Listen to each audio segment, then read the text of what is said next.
So it's time now for difficult conversations.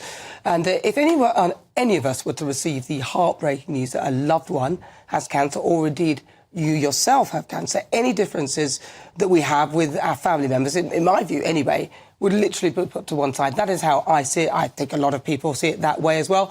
But there are concerns that even news of their father's illness will not lead to reconciliation between Prince William and Prince Harry, and potentially not even with the King.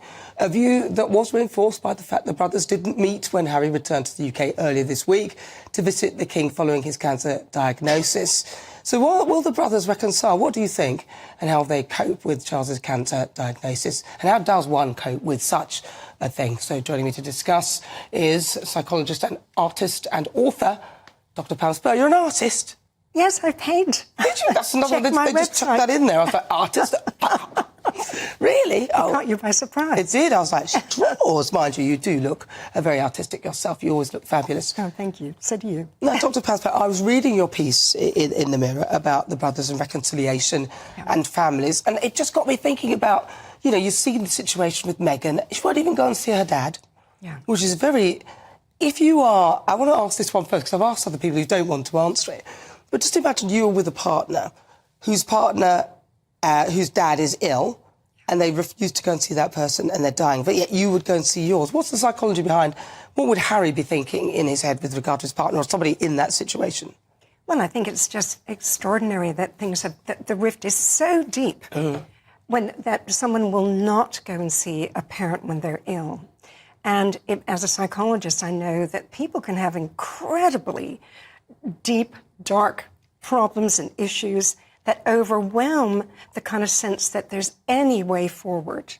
And as I said in my piece in the Mirror, about, say, William and Harry, is that the finger pointing is what is so destructive. So when, say, Harry did the Oprah interview, the other royals did not have any recourse to publicly say their side. And that kind of finger-pointing is very, very destructive. And when it comes to Meghan and her father, I know there's been finger-pointing too. That is the worst thing you can do if you want to heal a rift.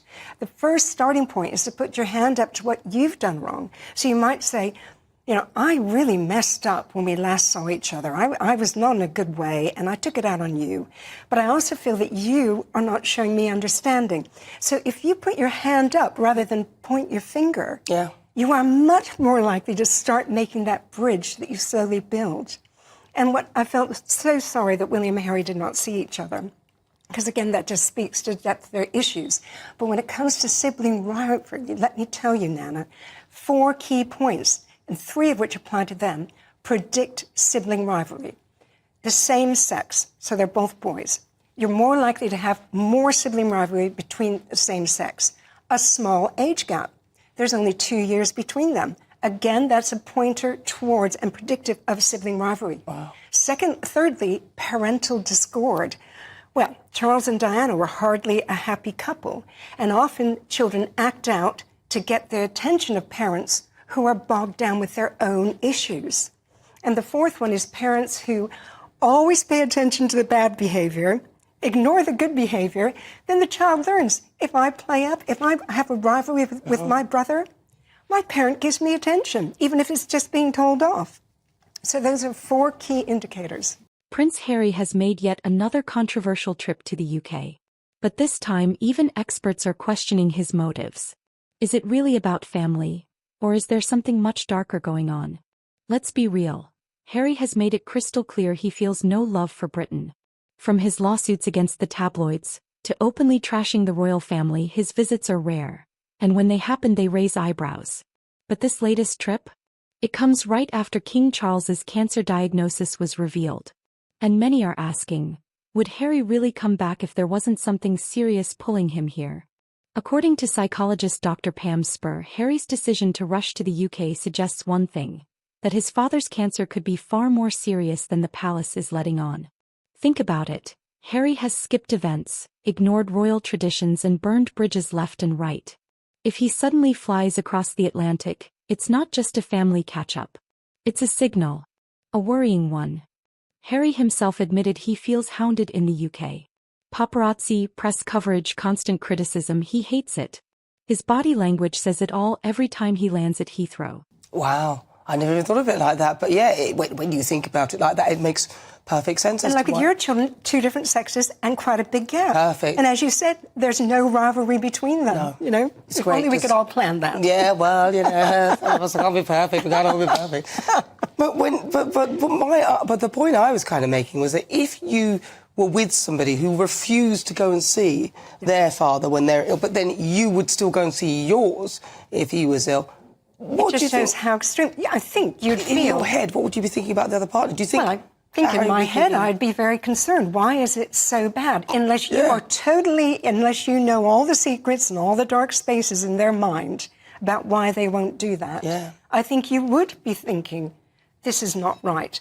Like, Harry goes to see his father, but she didn't go to see hers. We can never know, though, what's going on. This is the thing. We can speculate. We have no idea what drove, say, Meghan so far away from her father that she would not see him when he was so ill. Well, I think he sold a story. I think that's what we hear. That was the feeling. But I think there even might be I'd more. forgive that eventually. But you think know? he would because she sold all the other stuff. You'd think you'd go, well, do you know what? He may have sold the story because he didn't quite understand what was going on anyway. And I get it. But then she has literally sold out. They both have. Exactly. The privacy tour that was not about It privacy. wasn't at all. So with the King's diagnosis of cancer, because obviously that is a huge thing, people are saying, oh, well, he was very open about his prostate diagnosis, so why is he now not telling us what kind of cancer it is? I mean, even Dennis was saying that just earlier. Now, why would you think psychologically that somebody might not want to disclose that?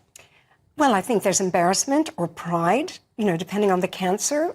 Someone like King Charles might feel embarrassed to reveal it, although, you know, prostate cancer is quite a, you know, personal and private thing. Or talking about prostates in general, yeah, and large prostate. Yeah. So that you know, he shared that. What I find interesting as a psychologist is you are now under immense speculation. Everyone on social media is speculating what kind of cancer it is. I don't see it serves any purpose not to reveal that.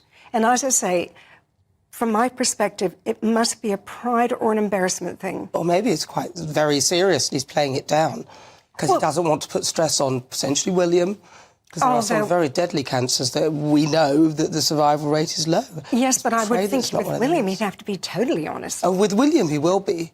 And do you think he was honest with Harry about it as well and told him all about it? I think Harry coming over when he's made it so clear that he really does not like visiting our country, I think coming over signifies some sort of seriousness. But again, I'm speculating. Yes, we all are. And that's what happens when you don't know what it is. And I think the same happened with Kate Middleton. Yeah. Everybody speculated, abdominal surgery, well, what can that mean? You know, a hysterectomy or colon problems or an ulcer. I mean, so people were speculating wildly. And again, I think honesty in this generation of the royals is crucial. We look back to Princess Diana. She talked about her anorexia, her bulimia. You know, she talked about her postnatal depression. She was honest, and people loved that. Yeah. You know, they really admired her for that. So I don't think they're serving any purpose by keeping the type of problem private. Yeah.